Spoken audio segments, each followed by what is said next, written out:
Hello and welcome to our YouTube channel Omega classes. दोस्तों, हम class 11th का electrostatic chapter पढ़ रहे थे और उसमें हमने चार्जेस पढ़े थे, चार्जेस की प्रॉपर्टीज, उसके बाद में कूलम्स का लॉ पढ़ा था और रिलेटिव परमिटिविटी और डाइलेक्ट्रिक कांस्टेंट पढ़ा। उसके बाद में 1 कूलम चार्ज का डेफिनेशन हमने पढ़ा था। आज इंपॉर्टेंट टॉपिक पढ़ने वाले हैं जिसका नाम है Coulomb's law in vector form, है ना। तो यहाँ पे वेक्टर फॉर्म है तो वेक्टर के रूल हमको पता होने चाहिए और यहाँ पे वेक्टर है मतलब डायरेक्शन है, ठीक है। तो डायरेक्शन का भी हमको सोचना पड़ता है, ठीक है। जो कूलम्स लॉ हमने देखा था लास्ट वीडियो में, उसमें क्या था, सिर्फ हमने मैथमेटिकल पढ़ा था। चार्जेस जो है दो, अट्रैक्शन वाला फोर्स हो या रिपल्शन वाला फोर्स हो, उसका सिर्फ हमने मैग्नीट्यूड पढ़ा था, है ना। लेकिन आज हम वेक्टर फॉर्म में पढ़ रहे हैं, मतलब इसमें हमको डायरेक्शन भी ध्यान में रखना होगा, ठीक है। कुछ इसमें सिंबल होगा, उसको भी आपको ढंग से याद रखना होगा। कैसे याद रखना है मैं भी आपको बता दूंगा, ठीक है। तो कूलम्स लॉ ही है, लेकिन कौन से फॉर्म में है, वेक्टर फॉर्म में है। अभी यहाँ पे वेक्टर फॉर्म में है, इसलिए उसको एक्सप्लेन करने के लिए मैंने क्या किया है, दो तरह का हो सकता है। एक तो अट्रैक्शन वाला फोर्स हो सकता है या तो रिपल्शन वाला। जब लाइक चार्जेस होते हैं तो उनके बीच में रिपल्शन होता है। तो रिपल्शन को हम वेक्टर फॉर्म में कैसे लिखेंगे और अट्रैक्शन वाले फोर्स को हम कैसे लिखेंगे, उसको हम अच्छे से पढ़ लेते हैं। तो आपको वेक्टर फॉर्म क्लियर हो जाएगा। इसमें आपके टेक्स्ट बुक की एक्सरसाइज जो है उसमें न्यूमेरिकल है और बोर्ड में भी आपको इस टॉपिक पे न्यूमेरिकल आ सकता है मैक्सिमम मार्क के लिए, ठीक है। ये छोटा न्यूमेरिकल नहीं होता है, ये बड़ा वाला न्यूमेरिकल होता है। तो अगर इसको आपने ढंग से पढ़ लिया, वेक्टर अगर आपको ढंग से आ गया, तो आप न्यूमेरिकल भी अच्छे से कर सकते हो, ठीक है। तो पढ़ते हैं। मान लो दो चार्जेस है, ठीक है। पहला है Q1 और दूसरा है Q2, ठीक है। दोनों के बीच का डिस्टेंस है R। अभी लाइक चार्जेस है, तो मान लो कुछ भी, ये दोनों प्लस है, प्लस के लिए जो जैसा काम करेगा वैसे ही ये लॉ माइनस के लिए भी काम करेगा। अभी हम सेफ्टी सेक के लिए या फिर अज्यूम कर लेते हैं कि ये सब हम किस में पढ़ रहे हैं, वैक्यूम में। वैक्यूम और मीडियम में क्या फर्क होता है, सिर्फ और सिर्फ परमिटिविटी का फर्क होता है। जहां जहां पे मीडियम होगा वहां पे एप्सिलॉन लिखेंगे और जहां जहां पे वैक्यूम होगा वहां पे एप्सिलॉन 0 लिखेंगे, क्योंकि epsilon 0 is the permittivity of free space और वैक्यूम, और सिर्फ एप्सिलॉन मतलब परमिटिविटी ऑफ गिवन मीडियम। अभी यहाँ पे प्लस प्लस हो या माइनस माइनस हो, दोनों चार्जेस के बीच का जो फोर्स होगा वो फोर्स कौन सा होता है, वो फोर्स होता है रिपल्शन वाला फोर्स। ये हमको पता है, सही है। तो यहाँ पे सोचना है, हमको मैग्नीट्यूड पता है, क्या फोर्स क्या होगा, 1/4πε0 Q1 Q2 अपॉन R²। यहाँ पे हमको कहीं पे वेक्टर नहीं दिख रहा है, ठीक है। ये तो पूरा नंबर है। Q1 सिर्फ चार्ज का मैग्नीट्यूड, Q2 सिर्फ इस चार्ज का मैग्नीट्यूड, R मतलब डिस्टेंस उसका स्क्वायर। यहाँ पे कहीं पे भी वेक्टर नहीं है, ठीक है। लेकिन हमको क्या करना है, वेक्टर यहाँ पे लाना है अभी, ठीक है, वेक्टर फॉर्म में। तो ये ढंग से देखना क्या है, रिपल्शन वाला। अभी इस पे हमको क्या करना है, वेक्टर फॉर्म जब हम पढ़ते हैं तब हमको दो अलग अलग फोर्सेस पढ़ने पड़ते हैं। कैसे, ये जो चार्ज है ये इस पे फोर्स लगाएगा और ये जो चार्ज है वो इस पे फोर्स लगाएगा। अभी ढंग से देखना, कैसे सिंबल याद रखना है। मैं लिखता हूं force on charge Q1 due to Q2। इसका मतलब क्या है, Q1 पे कितना फोर्स लगा है, किसकी वजह से, Q2 की वजह से। तो सिंबल ध्यान में कैसे रखना है, ऐसे, जिस पे लगा है वो नंबर पहले, force on 1 due to 2, the force on charge Q1 due to charge Q2। अभी मैग्नीट्यूड जो है वो सेम है, ठीक है। हम यहाँ पे ऐसे लिख देंगे, मैग्नीट्यूड एज इट इज लिखेंगे। वेक्टर क्या होता है, मैग्नीट्यूड और डायरेक्शन, है ना, मैग्नीट्यूड और डायरेक्शन, ठीक है। तो मैग्नीट्यूड तो उतना ही रहेगा फोर्स का, Q1 Q2 अपन R²। अभी डायरेक्शन कैसे, तो यहाँ पे देखो 1 पे फोर्स लग रहा है, कौन लगा रहा है, ये। अभी दोनों के बीच में रिपल्शन है। अभी ये जो फोर्स लगा रहा है वो रिपल्शन वाला है। रिपल्शन मतलब उसको ढकलेगा, है ना, ढकेल देगा वो। ढकलेगा मतलब कैसा फोर्स लगेगा, ऐसा फोर्स लगेगा, है ना। यहाँ पे मैं लिख देता हूँ A पॉइंट, यहाँ पे लिख देता हूँ B पॉइंट। तो Q2 जो फोर्स लगा रहा है Q1 पे, या फिर इसके अनुसार अगर जाएंगे, Q1 पे जो फोर्स लग रहा है Q2 की वजह से वो कैसा है, रिपल्शन वाला, मतलब Q2 उसको ढकेल रहा है। तो ये डायरेक्शन देखो क्या है, अलोंग बी ए, अलोंग बी ए। तो यहाँ पे मैं लिख दूंगा डायरेक्शन अलोंग बी ए। लेकिन ये जो डायरेक्शन है इसको ऐसा अलोंग वगैरह लिखना वेक्टर में हम पसंद नहीं करते हैं। इसके लिए हम अलग टर्म यूज करते हैं जिसको बोलते हैं यूनिट वेक्टर, है ना। यूनिट वेक्टर का काम ही होता है कि वो हमको क्या बताए, वो हमको सिर्फ और सिर्फ डायरेक्शन बताए, क्योंकि उसका मैग्नीट्यूड जो होता है 1 होता है। तो अलोंग बी ए लिखने से अच्छा है हम ऐसा लिख देंगे 1/4πε0।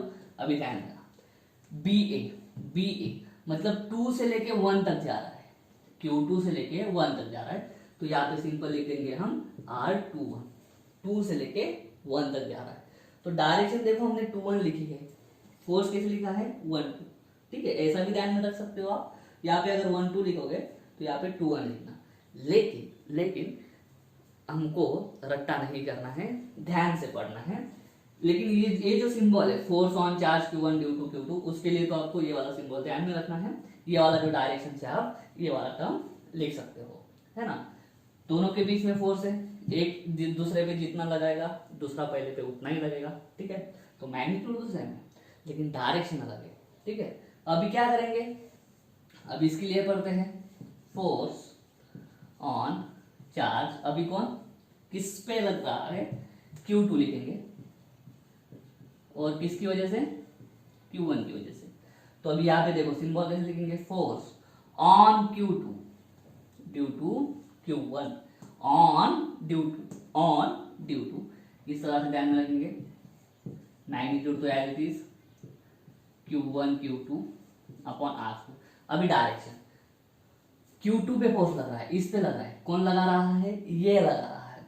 अब ये क्या है, लाइट चार्जेस होने की वजह से रिपेल करेगा, तो ये भी उसको ढक लेगा। रिपेल करना मतलब ढकेलना, तो ये भी उसको ढकेल ही रहा है।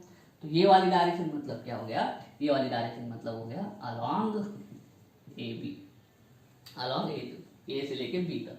लेकिन उसको हम यूनिट वेक्टर का यूज करके लिखेंगे तो कैसे, 1/4πε0 Q1 Q2 अपॉन R², और ए से लेके बी तक मतलब 1 से लेके 2 तक R12, क्या है ना। यूनिट वेक्टर हमको लगता है डायरेक्शन बताने के लिए, यूनिट वेक्टर का काम ही होता है। तो इस तरह से पहले पे लगने वाला फोर्स दूसरे की वजह से, और दूसरे पे लगने वाला फोर्स पहले की वजह से, इस तरह से हम लिख सकते हैं। और यहाँ पे ऑब्जर्व करो क्या होता है, दोनों जो फोर्सेस है F12 एंड F21 दोनों सेम है, लेकिन मैग्नीट्यूड में देखो मैग्नीट्यूड कितना है 1/4πε0। देखो यहाँ पे मैंने गलती कर दी, ये लिखना भूल गया मैं, Q1 Q2 अपॉन R²। उसके बाद में यहाँ से यहाँ है तो 2 1 क्या, इसके लिए माफी, ठीक है। मैग्नीट्यूड देखो दोनों का 1/4πε0 1/4πε0 Q1 Q2 upon R², Q1 Q2 upon R², लेकिन सिर्फ डायरेक्शन अलग अलग है, ठीक है। तो मैग्नीट्यूड में दोनों सेम है, डायरेक्शन एग्जैक्ट अपोजिट है। कैसे, ये ऐसा है ये ऐसा है, डायरेक्शन एग्जैक्ट अपोजिट। तो एग्जैक्ट अपोजिट डायरेक्शन है, इसके लिए यहाँ पे कौन सा साइन आता है, -m। क्लास 11 से पता है, जब से स्टार्ट हुआ है वेक्टर चैप्टर, है ना। तो हम लिख सकते हैं इस तरह से। और ये जो कूलम फोर्स है, ये कूलम फोर्स को बोला जाता है, इतना ध्यान में रखने की जरूरत है नहीं, फिर भी coulomb force is central force, ठीक है, क्योंकि ये दोनों सेंटर की तरफ डायरेक्ट करते हैं। ये भी यहाँ से सेंटर की तरफ डायरेक्ट करता है, ये भी यहाँ से सेंटर की तरफ डायरेक्ट करता है। तो ये जो है ये हो गया आपका लाइट चार्जेस के लिए, ठीक है। कौन सा, coulomb law in vector form. Vector form क्यों, क्योंकि यहाँ पे हमने यूनिट वेक्टर को इंट्रोड्यूस किया है, क्योंकि वो हमको क्या बताता है, वो हमको डायरेक्शन बताता है, ठीक है। तो उम्मीद करता हूँ ये लाइट चार्जेस के लिए रिपल्शन वाला फोर्स समझ में आ गया होगा। सिंबल ध्यान में रखना आना चाहिए, ठीक है। सिंबल भी बहुत कॉम्प्लेक्स होता है कभी कभी, ठीक है। आप अपनी मर्जी से ध्यान में रखो, जिस पे लग रहा है वो पहले लिखोगे, और जो लगा रहा है उसको बाद में लिखना है। बाकी सब ठीक है। बाकी आपका जो नॉलेज है वेक्टर का डायरेक्शन के हिसाब से, ये यूनिट वेक्टर आप लिख सकते हो। ये ऐसे ढकेल रहा है इसलिए 2 1 लिखेंगे, ये ऐसा ढकेल रहा है इसलिए 1 2 लिखेंगे, ठीक है। कौन लगा रहा है, किस पे लगा रहा है, वो वाला सिंबल आपको सिर्फ ध्यान में रखना है, अच्छे से लिखना है, कंसेप्ट यूज करोगे तो आ जाएगा। तो ये हो गया लाइक चार्जेस के लिए। अभी हम देखते हैं अनलाइक चार्जेस के लिए। ठीक है, कंसेप्ट एकदम सेम है, सिर्फ और सिर्फ आपका यूनिट वेक्टर का डायरेक्शन चेंज होगा। एग्जाम्पल से करते हैं फास्ट में उसको। चलिए, चलो अभी कोई भी दो अनलाइक चार्जेस ले लेते हैं और उनके बीच का फोर्स स्टडी करते हैं वेक्टर फॉर्म से। सेम वही चार्जेस लेते हैं Q1, ठीक है, और दूसरा लेते हैं Q2। यहाँ पे दो अलग अलग करने की जरूरत है नहीं, यहाँ पे देखो अपन आराम से कर लेंगे।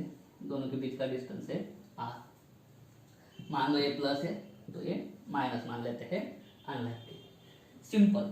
अभी टर्म्स वही है, टर्म्स वही है। मैं डायरेक्ट लिखता हूँ force on Q1 due to Q2। तो इसको लिखते कैसे हैं? फोर्स ऑन पहले लिखते हैं, जो लगा रहा है उसको बाद में F1। अभी देखना किस पे लग रहा है, Q1 पे लग रहा है। कौन लगा रहा है? ये Q2 लगा रहा है। अभी Q2 क्या करेगा?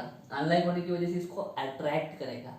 इसको अट्रैक्ट करेगा मतलब Q2 इसको अपनी तरफ खींचेगा, मतलब इस साइड, मतलब इस साइड खींचेगा। ये बोल देता हूं मैं A पॉइंट, ये बोल देता हूं मैं B पॉइंट। तो देखो जो Q1 पे लगने वाला फोर्स है वो इस दिशा में है, तो अलॉन्ग क्या लिखूंगा मैं? Along AB। ठीक है, डायरेक्शन पहले लिख देता हूं मैं। और मैग्नीट्यूड तो वही होता है, क्या? 1/4/0 Q1 Q2 upon R², along AB। लेकिन ये अलॉन्ग अच्छा नहीं लगता है तो मैं इसको लिख दूं 1/4/0 Q1 Q2 अपॉन R²।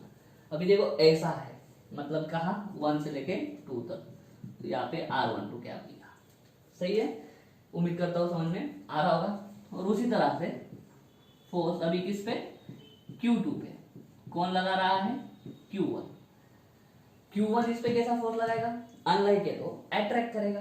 तो इस पे फोर्स कैसा लग रहा है? इस पे फोर्स ऐसा लग रहा है, अट्रैक्शन वाला। तो देखो force on Q2 due to Q1, magnitude वही 1/4/0 Q1 Q2, वैक्यूम माना है तो ε0। किस पे लग रहा है? 2 पे। 2 पे फोर्स कैसा लग रहा है? ऐसा, ऐसा मतलब अलॉन्ग BA, अलॉन्ग B अच्छा नहीं लगता लिखना, यूनिट वेक्टर का यूज करते हैं Q1 Q2 upon R²। BA मतलब 2 से लेकर 1 तक। अभी ध्यान देना, देखो मैंने पिछली बार बोला था कि रट्टा नहीं करना है, क्योंकि यहाँ पे जो अट्रैक्शन है, अट्रैक्शन वाले में देखो क्या हो गया, यहाँ पे F12 लिखा है, यहाँ पे R12 है, 1 सेम। यहाँ पे F21 लिखा है, यहाँ पे भी R21 है, 2 सेम है। मतलब हमको क्या करना है? समझ लेना है, ठीक है। समझ के हमको यूनिट वेक्टर को लिखना है। मैग्नीट्यूड तो आराम से हम लिख सकते हैं, ठीक है। सिंबल अच्छे से ध्यान में रखो, इसके लिए ये होता है, ठीक है, इसके लिए ये होता है। उसके बाद में आपको समझ जाना है स्टेटमेंट को अच्छे से पढ़ के कि फोर्स का डायरेक्शन क्या होगा। उस तरह से आप यूनिट वेक्टर लिख सकते हो। तो इस तरह से हमने लिख दिया अनलाइक चार्जेस के लिए वेक्टर फॉर्म। क्यों? क्योंकि यहाँ पे हमने वेक्टर्स इंट्रोड्यूस कर दिए हैं, ठीक है। तो दोस्तों इस तरह से हम Coulomb's law in vector form को लिख सकते हैं, पढ़ सकते हैं, ठीक है। मैंने जो अभी बोर्ड पे लिखा हो एज इट इज भी अगर आप लिख के आ जाते हो, ठीक है, एग्जाम में, तो भी आपको आउट ऑफ मार्क मिल जाएंगे, ठीक है। उम्मीद करता हूँ Coulomb's law in vector form आपको समझ में आ गया होगा। अभी हम देखते हैं इसी का एक्सटेंशन जो है प्रिंसिपल ऑफ सुपरपोजिशन। चलिए दोस्तों, Coulomb's law in vector form का अगला टॉपिक है प्रिंसिपल ऑफ सुपरपोजिशन। इस वेक्टर फॉर्म का ही एक्सटेंशन हम उसको बोल सकते हैं। कैसे? बहुत ही ज़्यादा सिंपल है। सुपरपोजिशन का स्टेटमेंट हम लास्ट में लिखेंगे, पहले समझ लेते हैं क्या है, ठीक है। और सेफ्टी के लिए अब यहाँ पे जो चार्जेस लेंगे वो सारे लाइक चार्जेस लेंगे, ठीक है। तो मान लो कोई 4 चार्जेस है, ठीक है। एक है Q1, दूसरा है Q2, तीसरा है Q3, चौथा है Q4। ये चारों चार्जेस जो है वो है सेम पोलैरिटी के, मान लेते हैं, ठीक है। तो यहाँ पे क्या है? This 4 charges are interacting in a medium और इन अ वैक्यूम। ये 4 चार्जेस एक दूसरे के साथ खेल रहे हैं, मीडियम में हो गए या वैक्यूम में हो गए, कुछ लेना देना नहीं है। वैक्यूम होगा तो ε0, मीडियम होगा तो एप्सिलॉन, है ना। यहाँ पे वैक्यूम कंसीडर करते हैं सेफ्टी के लिए, तो ε0 रहेगा। तो हमको क्या करना है? हमने सोचा कि अगर ये चार्जेस एक साथ खेल रहे हैं तो ये चार्जेस जो है एक दूसरे पे फोर्स लगाते होंगे, ठीक है। तो हमने सोचा कि किसी एक चार्ज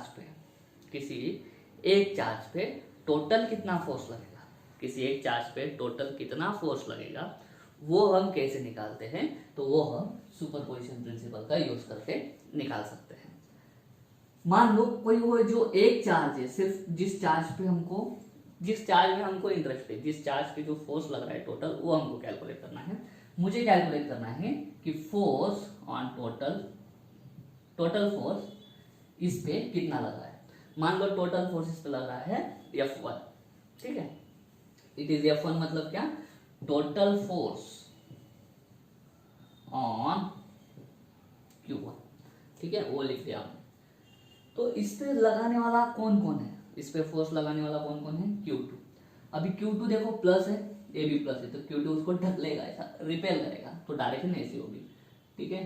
तो डायरेक्शन ऐसी, और डायरेक्शन में कैसे बताऊंगा, फ्रॉम 2 to 1, फ्रॉम 2 to 1। तो डायरेक्शन के लिए यूनिट वेक्टर, और यूनिट वेक्टर हम r से लिखते हैं ना, स्मॉल r से, तो 2 से लेके 1, ये हो गया उसका डायरेक्शन। और ये फोर्स हो गया, फोर्स ऑन 1 ड्यू टू 2, ये है। दूसरे का हो गया। अभी तीसरा कैसा फोर्स लगाएगा, प्लस प्लस, ये भी क्या करेगा, ढकेलेगा, ढकल दिया उसको, ठीक है। और डायरेक्शन कैसी, ऐसी, तो 3 1 क्या, ठीक है। ये किसका डायरेक्शन हो गया, किस पे लग रहा, 1 पे, 3 की वजह से, ऐसा लिख दिया। उसी तरह से अभी फोर्थ चार्ज भी है, तो वो भी क्या करेगा, रिपेल, ऐसा ढकलेगा उसको, तो ये ढकेल दिया और आगे गया स्ट्रेट। डायरेक्शन के लिए मैं स्ट्रेट आगे लेके जा रहा हूँ, ठीक है। ये क्या है, फोर्स किस पे लग रहा है, 1 पे, कौन लगा रहा है, 4 लगा रहा है। डायरेक्शन कैसी, 4 से लेके 1। यहाँ पे मैंने 4 चार्जेस कंसिडर किए हैं, 4 के अलावा मैं 10 15 20 कितने भी कंसिडर कर सकता हूँ। तो हम यहाँ पे क्या कर रहे हैं, हम यहाँ पे सबसे पहले इसका इंडिविजुअल फोर्स निकाला मैंने, कि इस अकेले चार्ज ने इस पे कितना फोर्स लगाया, तो इतना लगाया, ठीक है। इस अकेले चार्ज ने इस पे कितना फोर्स लगाया, तो इतना लगाया। इस इंडिविजुअल चार्ज ने इस पे कितना फोर्स लगाया, तो इतना लगाया, ठीक है। तो हमको अभी निकालना है कि टोटल कितना लगता है Q1 पे, ठीक है, टोटल लगता है इतना।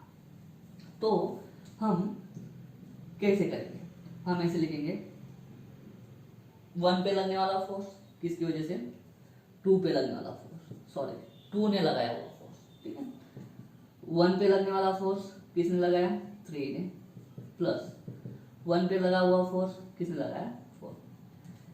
ये टोटल जो फोर्स लिख रहे हैं हम, वो कौन से फॉर्म में लिख रहे हैं, वेक्टर फॉर्म में। और कभी भी अगर 3 4 2 भी हो, चार्जेस अगर इंटरैक्ट कर रहे हो एक दूसरे के साथ में, और अगर आपको बोला कि किसी एक चार्ज पे लगने वाला टोटल फोर्स निकालो, तो सबसे पहले हमको क्या करना होगा, सबसे पहले हमको इंडिविजुअल चार्जेस उस पे कितना फोर्स लगा रहे हैं वो हमको निकालना पड़ेगा। कौन से फॉर्म में, वो हमको निकालना पड़ेगा वेक्टर फॉर्म में। डायरेक्शन भी याद रखनी है हमको, ठीक है, डायरेक्शन भी ध्यान में रखेंगे। और उन सारे इंडिविजुअल फोर्सेस की हमने सम करी, लेकिन सम जो करी वो अलजेब्रिक सम नहीं है, वो कौन सी सम है, वेक्टर सम है ना। ये वेक्टर से सारे वेक्टर्स को ऐड किया है। तो वेक्टर्स जो एडिशन का जो रूल है, पैरेललोग्राम हो गया, ट्रायंगल लॉ हो गया, पॉलीगॉन हो गया, उस तरह के रूल्स हमको इसमें फॉलो करने पड़ सकते हैं। इस पे सुपरपोजिशन पे ही आपको न्यूमेरिकल्स है, ठीक है, एक्सरसाइज में हम देखेंगे वो भी। लेकिन इस टर्म से आपको क्या पता चलता है, सुपरपोजिशन प्रिंसिपल का आप स्टेटमेंट कैसे लिख सकते हो कि when many charges are interacting, when multiple charges are interacting, कोई भी वर्ड यूज कर लो चलेगा। When multiple charges are interacting then the force acting on a particular charge, वो पर्टिकुलर चार्ज इस केस में क्या है, Q1, then the force acting on a particular charge is equal to, force acting on a particular charge is equal to the vector sum of the forces, vector sum of the forces on that particular charge due to the individual charges, charges. English आप आपकी तरह से लिख सकते हो, ठीक है, जो बुक में दिया है वही जरूरी नहीं है। मैं मेरा स्टेटमेंट फिर से बताता हूँ। When number of charges are interacting, when number of charges are interacting, then the force on a particular charge is equal to vector sum। कौन सी सम करना है? Vector sum. अभी किसकी करना है? Is equal to the vector sum of the forces. ये सारे क्या है? Forces. Is equal to vector sum of the forces. अभी वो फोर्सेस कैसे है? Acting on that charge due to individual charges, जो दूसरे इंडिविजुअल चार्जेस है उसका। या फिर ऐसा लिख सकते हो, is the vector sum of the forces due to individual charges acting on that particular charge. Forces due to individual charges, ये किसका है? दूसरे चार्ज का इंडिविजुअल फोर्स, ये तीसरे चार्ज का इंडिविजुअल फोर्स, ये चौथे चार्ज का इंडिविजुअल फोर्स। ऐसे इंडिविजुअल फोर्सेस की हम क्या कर रहे हैं? वेक्टर सम कर रहे हैं, ठीक है। और जो टोटल निकलेगी वही होगा हमारा टोटल फोर्स लगने वाला उस पर्टिकुलर चार्ज पे। अगर n रहे तो n चार्जेस के लिए हम कैसे लिख सकते हैं? 1 5th चार्ज की वजह से, 6th चार्ज की वजह से, प्लस nth चार्ज की वजह से, ठीक है। पहले चार्ज का जो फोर्स लगता है वो हम कैसे लिखेंगे? 1/4π/0 पहला चार्ज, दूसरा चार्ज अपॉन दोनों के बीच का डिस्टेंस। दोनों के बीच का डिस्टेंस आप कुछ भी लिख दो, पहले और दूसरे के बीच का डिस्टेंस, ठीक है। इनटू यहाँ पे क्या लगेगा? यहाँ पे यूनिट वेक्टर। अभी यहाँ पे अगर रिपल्शन है तो रिपल्शन के लिए मैं ऐसा लिख सकता हूँ 2 से लेके 1 तक, तो 2 से लेके 1 तक। लेकिन अट्रैक्शन होता तो ऐसे लिख सकता था। तो ये जो डायरेक्शन है वो हमको देखना पड़ेगा, पोलैरिटी देख के हम कर सकते हैं, ठीक है। उसी तरह से बाकी के भी लिखेंगे। 1/3 को कैसे लिखूंगा मैं? 1/4π/0 Q1 Q3, दोनों के बीच का डिस्टेंस 1/3 लिख दिया। अब ये थर्ड भी क्या कर रहा है? उसको ढकेल ही रहा है, 3 से 1 तक जा रहा है, तो 3 से 1 तक जा रहा है। इस तरह से इन बात का भी हम लिख सकते हैं, ठीक है। और बाद में हम क्या कर सकते हैं? 1/4π/0 Q1 तो हर इसमें है, Q1 को हम क्या कर लेंगे? कॉमन कर लेंगे, ठीक है। और बाद में ये Q2 Q3 है तो उसका n लगा लेंगे, बाद में बताता हूं मैं, ठीक है। मान लो ये हो गया।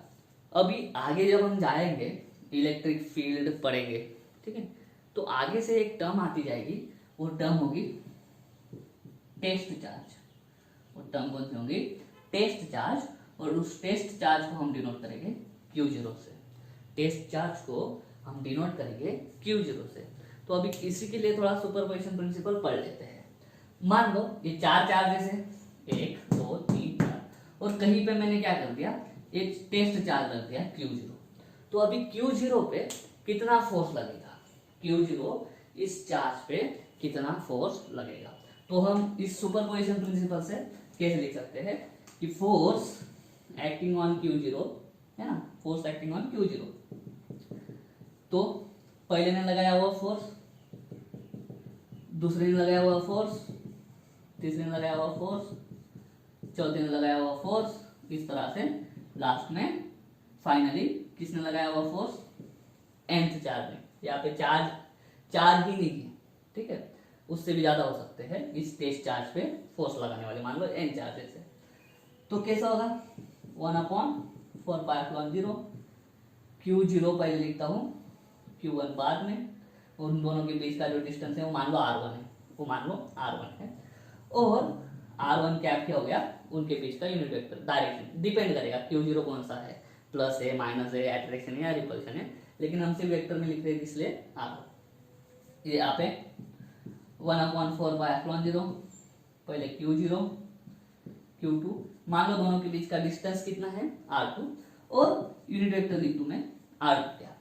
इस तरह से मैं क्या कर सकता हूँ? आगे लिख सकता हूँ Q0 Q3 Q0 Q4 Q0 Qn, इस तरह से। तो यहाँ पे फाइनल लिख दूं मैं n के लिए प्लस 1/4π/0 Q0 Qn। मान लो दोनों के बीच का डिस्टेंस कितना है? Rn, और यूनिट वेक्टर Rn क्या। तो इतना लिखने से अच्छा मैं क्या करूँगा? पूरा फोर्स जो है वो कैसे? 1/4π/0 Q1, 1/4π/0 Q0, सॉरी ये क्या है? कॉमन है, तो 1/4π/0 4/10, Q0 कॉमन है ना, या फिर चलो कॉमन नहीं है तो भी रहने दो, ये कॉमन लिख लिया मैंने, सिर्फ 1/4/10 कॉमन लिख लिया मैंने, इसको कॉमन नहीं निकालते हैं। Q0 और यहाँ पे मैं लिखता हूँ Qn upon Rn into Rn cap, समझ में आ जाएगा आपको। n running from 1 to n, इसका मतलब, इस समेशन का मतलब तो आप जानते हो।